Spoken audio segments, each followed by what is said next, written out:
Your 1999 constitution has created room or maybe division that can, accentuate genocide. If, for instance, the name of Christ Jesus is never mentioned in your constitution, but the name of Muhammad is mentioned. 2, if, for instance, the name of your faith, Christianity, is never mentioned in your constitution, but the name Islam is mentioned in your constitution.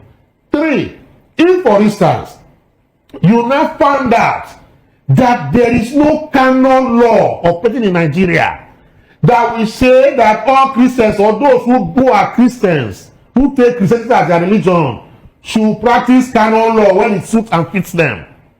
But you have Sharia. I don't know if you understand. Sharia is an Islamic code, whether we like it or not.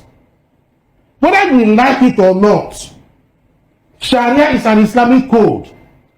To the extent that your constitution says that the House of Assembly of the state that want to practice Sharia can even make laws that will guide how Sharia should be operated. I thought the Nigerian constitution says everyone has the right to live and do business anywhere in this country. So why is the story different in northern Nigeria? I mean, is Sharia law now more powerful than the Nigerian constitution? Because it doesn't make sense to me that a law they say does not concern Christians is affecting Christians in a secular country like Nigeria. If we can run 2 different laws in this country, then everybody should be free to make their laws. And if you ask me, I will tell you that open grazing has caused more damage to human lives in this country than alcohol. So why can't some of the southern states and middle belts, which are predominantly occupied by Christians, make their own laws to ban open grazing since it's destroying communities? I understand the fact that there is no born-again Christian that would go into alcohol business, but the fact is Nigeria is a secular country, and as such, everybody should be free to do whatever business they want to do in any part of this country. If not, make them make laws for everybody.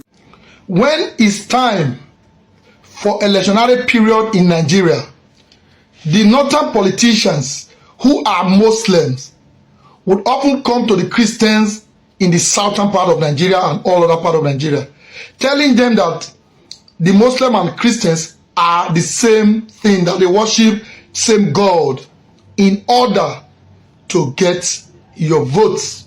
It is that simple. Stop being gullible. Stop accepting their lies, which they use in manipulating and controlling you, in taking away your resources, and thereby making you useless. Stop being controlled by religion. Religion is that tool they are using in keeping you down, in making you so docile. These same politicians that often come to you telling you that the God of the Christian and that of the Muslims are the same, is the same God, one and the same God, and you believe them. Why are these Muslims, these politicians now, why are they not speaking for you as a Christians based in the north of Nigeria? Tell me, are they speaking for you? Are they defending you? Who is unaliving you? The jihadists. That's the truth. That is one side. Then they are also taking away the source of your livelihood in the northern part of Nigeria using Hisbah police, another branch of Islamist group that doesn't mean well for humanity, that is so retrogressive in the name of alcoholic beverage. Yes, they take away people's source of livelihood because of their religion. And you tell me that Nigeria, there's a constitution in Nigeria that gives freedom of worship to everyone.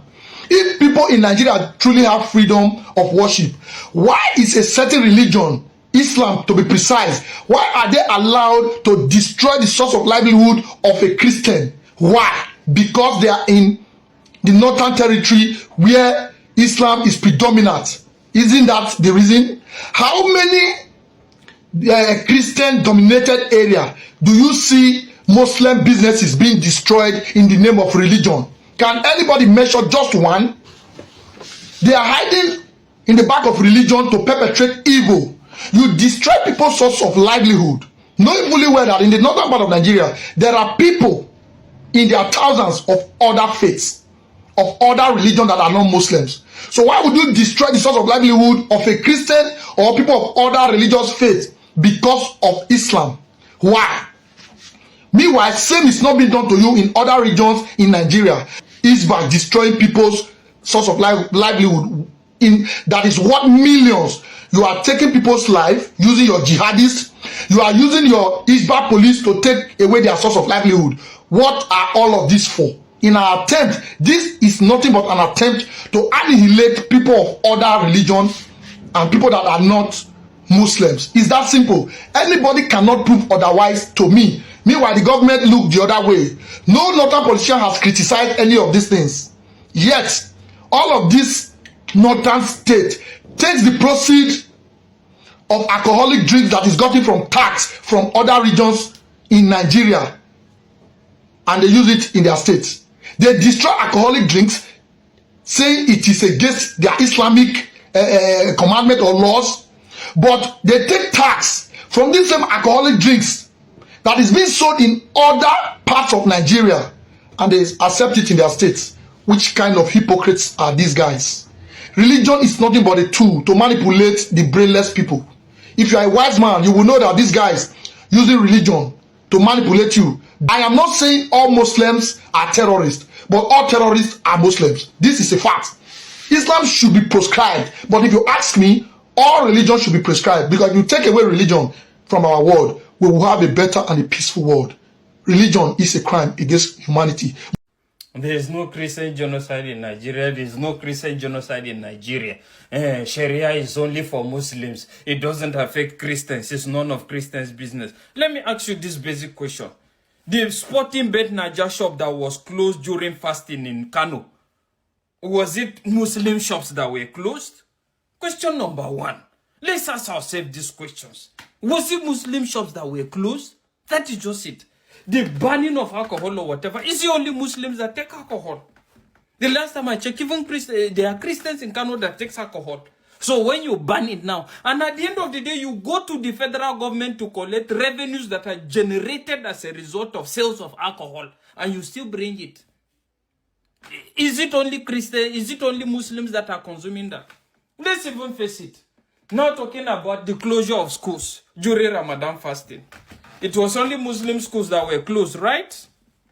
It's only Muslim schools that were closed. No school that the Christian attender was closed. You see, these are some of the issues we need to tell ourselves the truth.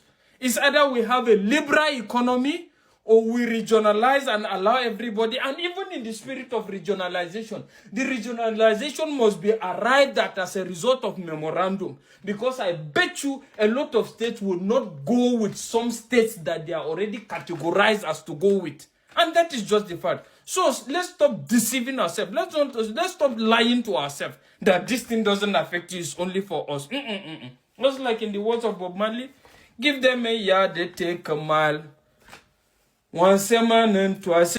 Breaking news, 120 cartons of alcohols has been destroyed in Katsina State by Hisbah board in Katsina State. Now, this is happening yesterday.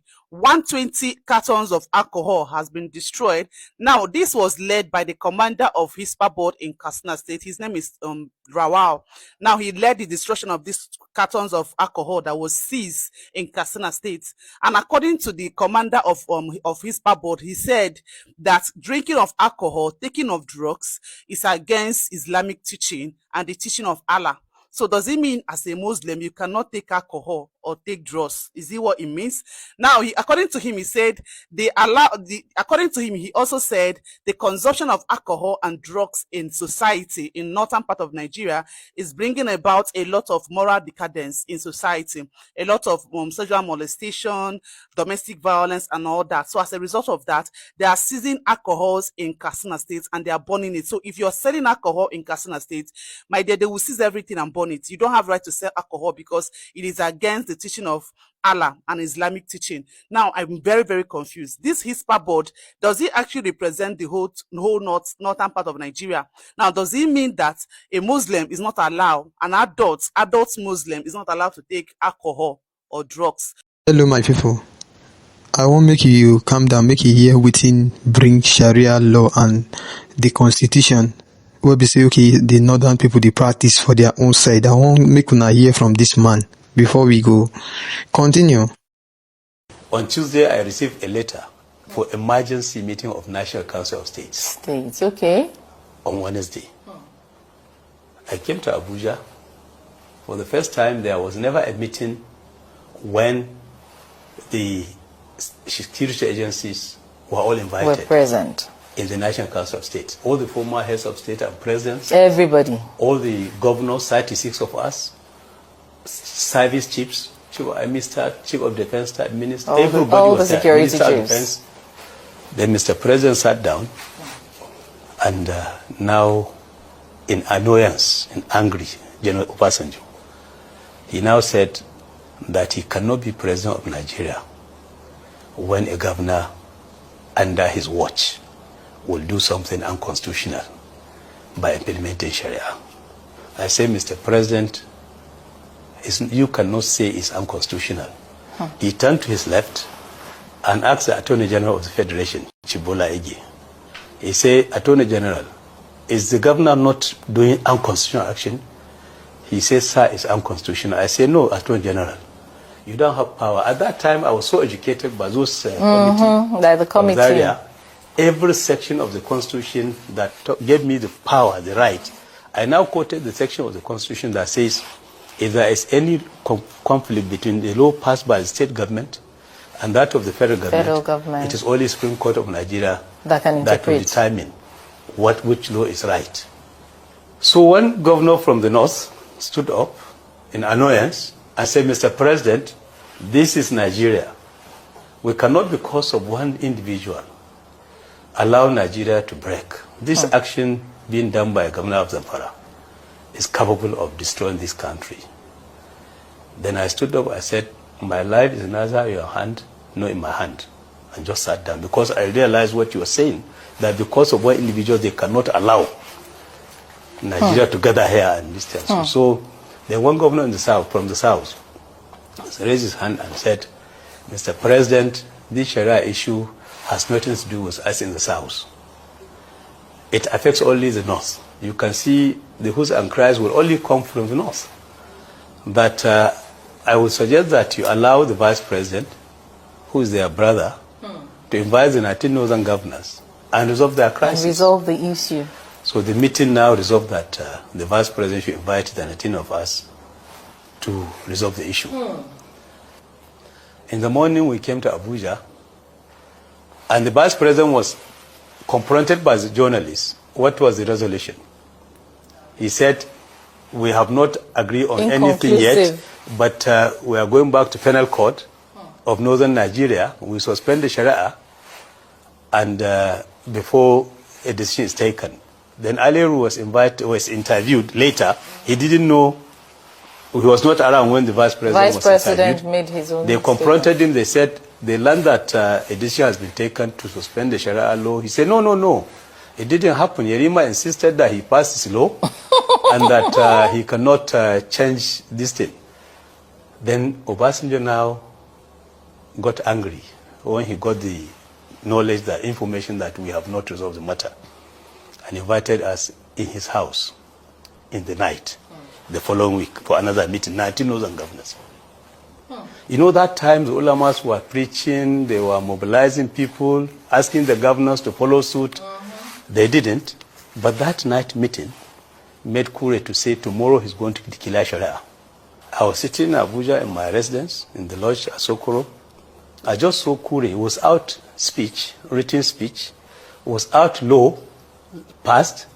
He just sat down and said today, he, Engineer Abdulkadir Kure, by the grace of God, the executive governor of the Niger State, has hereby declared Sharia law in Niger State. That he has given all Brussels, prostitute houses, 2 weeks to leave his state. And he has he asked all the beer parlors to close, to shut down in 2 weeks. And gambling houses are also given 2 weeks to leave the state. Then he said he's going to prepare his bill and send to the State Assembly within these 2 weeks to get it passed. It was only then he contacted me, got the documents that I passed, and he presented to assembly and passed it into law within 2 weeks. The next day, Erado declared Sharia in Katsina State. Katsina. Because of that meeting. Yes. And then the next day, Bafara declared in Sokoto State. And that's how state governors started declaring in northern Nigeria. 11 states declared. The 12th state was Kano. He didn't declare because he promised President Obasanjo he would never declare Sharia. But unfortunately for him, people in Kano were mobilized. They follow him anywhere he go for Jumu'at prayer. They stop him. They started even throwing stones. Then he now moved to army barracks to be observing his Jumu'at prayer. Even there, youth started following him. Then around January, February, the election was, I think, in April or March. He called me in the night. I said, Rima, this problem you created for us. General Chief Obasanjo now called me this night and said he received security report that if I don't declare Sharia in Kano, I was going to lose election. That he advised me to quickly declare Sharia. The president that said he would not allow Sharia is now advising the governor of Kano State, he's still alive, the two of them are alive, to declare Sharia in Kano. He said, please come to Kano next week, support me to declare Sharia. I went, we gathered people, a very large crowd that are ready to observe the Sharia law in Kano. He declared Sharia and he still lost election. Because he didn't do it on time. Intentionally. Yes. He didn't it was do it with good basically intention. just for the purpose of election. And welcome back. I know you guys have heard what all these guys have said concerning the constitution. Although let's break something down here. You see this issue of constitution, what we say is double in this country. It cannot make anybody go anywhere except we have taken the north out of this nation. Maybe they just go to their own side and be focusing on that religion and constitution that they have brought upon their own self, because I think they believe that constitution that they are using in their side than the whole constitution will be okay in whole Nigeria. If you know how Hisbah, Sharia, jihad and many other things going on in the north, if you know what you don't do to those people, especially people will be okay, they come off for south, go reside for there, they do their business. If you know how all these things don't destroy them, you go they come out every time they say make they ban this constitution, this other constitution.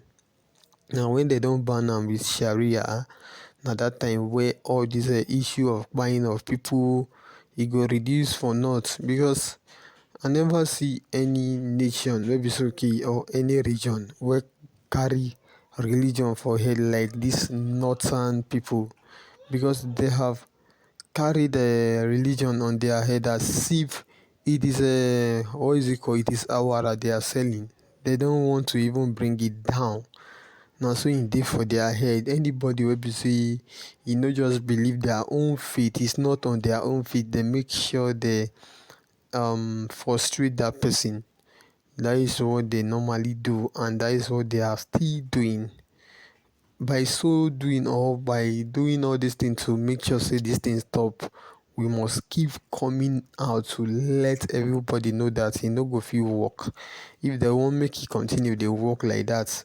Make the southerners maybe say okay, they are reside for them, make they go back to their side. Make the north maybe say okay, they won't make their own constitution stand, make them they practice their own constitution for them alone. Make be say that they use that constitution opportunity to destroy anybody's kaya, because all these things they are destroying, it's not as if they don't know. They know what they are destroying, but they are just doing it purposely. They are just doing it out of sympathy, because they don't have any human value in them. They don't value any humanity. So they want to make sure that they destroy your own means of having money. Now, so just be. You already hear this. We know you might have something to let us know concerning this. If you get anything like that, make it drop on below. And also, if now today be the first time we say they come here, make a like, share, subscribe. Thank you.